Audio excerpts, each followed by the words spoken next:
ነቢዩላህ ዒሳ ኢየሱስን እየሰገዱ አዩት። ነቢዩላህ ሙሳን አዩት። ነቢያቶች ይጠብቋቸው ነበር። የእኛው ነቢይ ኢማም ሆኑና ሁሉን ከኋላ አስከተል ሰገዱ፣ አመራሩን ተቀበሉ። ነቢዩ ዓለይሂ ሰላቱ ወሰላም የነቢያቶች ሁሉ አይነታ፣ የሩሱሎች ሁሉ ካስማ።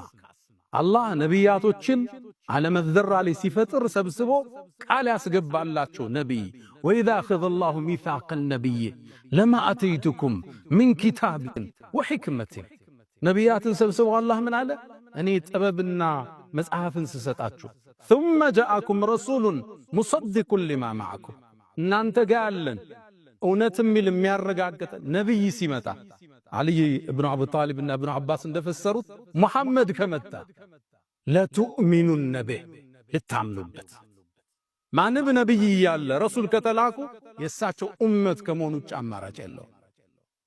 ለቱእሚኑነ ቢህ አጠንክሮ አላህ ላሟ ይችላ መተውኪድ እንላታ ለቱእሚኑነ ኑኗኑኑ ተውኪድነት አጠባብቆ ልታምኑበት ወለተንሱሩነ ከጎኑ ቆማችሁ ዳዕዋው ልታግዙት አላችሁ። አላስገባችሁ አቅረርቱም ወአኸዝቱም ዐላ ዛሊኩም እስሪ ኪዳኔን ቃል ኪዳኔን ይዛችኋል አላቸው ለነቢያት። ቃሉ አቅረርና አዎን አረጋግጠናል። ነቢያቶች ባጠቃላይ ቃል ፈሽሃዱ ምስክር ሁኑ ወአነ ማዕኩም ሚነ ሻሂዲን አላቸዋል። የነቢያት አይነታ ኢማሙ ነው አሰገዱ። ከዛም ሚዕራጅ የሚባለው መሰላል ተተከለ ወደ ምድር። ነቢዩም ዓለይሂ ሰላቱ ወሰላም ተአምራቱን ላይ ወደ ሰማዩ ዓለም ዘለቁ። ይሄን ዩኒቨርስ፣ ይሄን ሚልኪ ዋይ፣ ይሄን ጋላክሲ ሰንጥቀው ወደ አንደኛው ሰማይ ደረሱ። የመጀመሪያው ሰማይ በራለው ተንኳኳ። ማን? ጅብሪል አለ። ጅብሪል ካንተ ጋር ማን አለ? ሙሐመድ እንዲመጣ ተልኮበታል እንዴ? አዎ። የመጀመሪያው ሰማይ ተከፈተ። መልእክተኛው ዓለይሂ ሰላቱ ወሰላም ገቡ። የአንዱ ሰማይ ውፍረት 500 ዓመት ያሰዳል።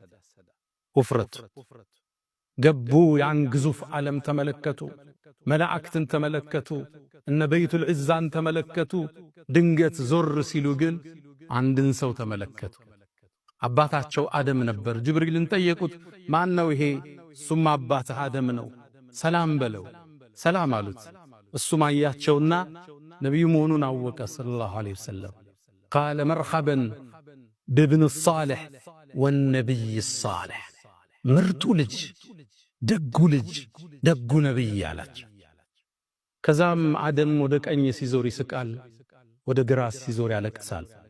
ከጎኑ በርካታ ሰዎች አሉ፣ ቀይ ግራ። ጅብሪልን ጠየቀው፣ ለምን ነው የሚያለቅስ? ለምን ነው የሚስቅ? ወደ ቀኝ የሚያቸው ጀነት የሚገቡ ልጆቹ ናቸው። አላህ ከነሱ አላህ ያደርግ። ወደ ግራ ደግሞ ከሱ ልጆች ከሱ ዝርያው እሳት የሚገቡ ናቸው። ነቢዩም ሁለተኛው ሰማይ ላይ ተሻገሩ። በተመሳሳይ አስፈቅደው ገቡ። ሁለተኛው ሰማይ ላይ ነቢዩላህ ዒሳንና የሕያን ተመለከቱ። እነሱንም ሰላም አሏቸው። ሰላምታ መለሱ። ወደ ሦስተኛው ሰማይ ወጡ። ሦስተኛውን ሰማይ አስከፍተው ገቡ። ጅብሪል አብሯቸው። ሦስተኛው ሰማይ ላይ ዩሱፍን አየሁት ይላል። የነቢዩላህ ኢብራሂም የልጁ ልጅ የሆነው ከሪም እብንል ከሪም ዩሱፍንም ተመለከትኩት። የቁንጅና ግማሽ ተሰጥቶታል ይላል። እሱንም ሰላምታ አቀርበው ወደ አራተኛው ሰማይ ወጡ። እሱም ተከፈተ። እዛም ላይ ነቢዩላህ ኢድሪስን አገኙት። እሱም ሰላምታ አቀረበላቸው። አላህ ቁርአን ላይ እዛ እንዳለ ቀድሞ ነግረናል።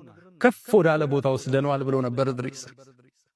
አራተኛውን ሰማይ ጨርሰው ወደ አምስተኛው ሲወጡ የነቢዩላህ ሙሳን ወንድም ሃሩንን አገኙት። ለሱም ሰላምታ ሰጡ። ሰላምታ መለሰላቸው። እሱም ተሰናብተው ወደ ስድስተኛው ሰማይ ወጡ። ግዙፍ ዓለም ነው ማውራችሁ። እያንዳንዱ ውፍረቱ 500 ዓመት ያሰዳል።